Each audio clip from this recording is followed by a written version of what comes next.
appeler la population dans la rue. Mais je pense que ça va de soi.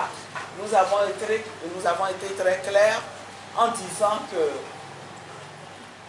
le comportement du régime en face ne nous laisse d'autre choix que de recourir au droit constitutionnel de manifester.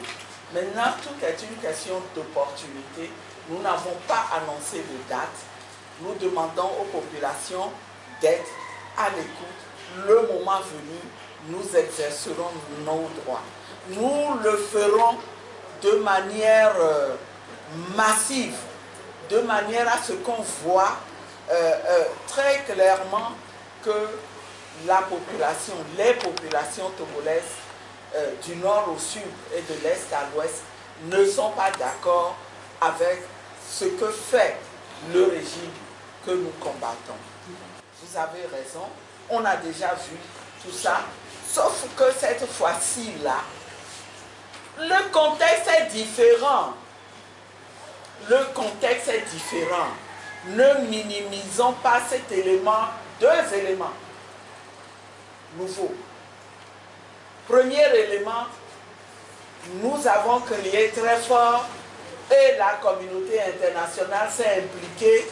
La communauté internationale veut faire en sorte qu'il y ait un règlement pacifique et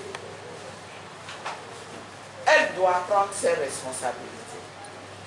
Elle doit prendre ses responsabilités et nous demandons à ce qu'elle prenne ses responsabilités. Deuxième élément, le peuple togolais nous a vus unis dans l'opposition, ce qui a renforcé sa détermination depuis le 19 juillet 2017. Le 19 août, le 19 août 2017. Et cette détermination-là n'a pas du tout faibli, au contraire, elle va croissante. Parce que quoi qu'on dise, nous n'avons aucune lecture défaitiste de ce qui se passe en ce moment pour le recensement. Nous n'avons aucune lecture défaitiste. Si le régime en arrive à utiliser le bâton et la carotte, c'est parce qu'il a compris que les choses ne se passent plus comme avant. Et ce n'est pas parce que vous forcez des gens à se faire enrôler que vous allez crier victoire et dire qu'on n'a pas entendu un mot d'ordre de boycott. Si tout allait comme avant, si la détermination du peuple avait faibli, est-ce qu'on aurait eu recours aux méthodes violentes et sanglantes qu'on utilise en ce moment dans la zone 2? Non. Les intimidations. Pour la même affaire, vous convoquez un militant de l'opposition 2 fois.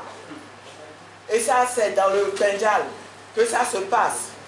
On convoque une première fois le CB, il analyse l'affaire, il dit non, moi, qu'est-ce que j'ai à voir dans cette histoire?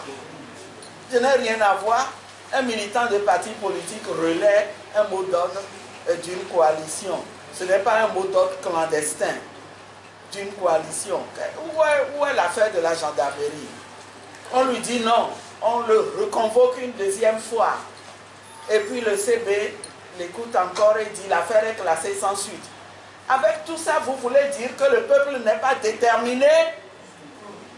Ça, c'est un nouvel élément qu'il ne faut pas négliger. Et donc, comme l'a dit tout à l'heure le chef de file de l'opposition, nous ne reculerons pas.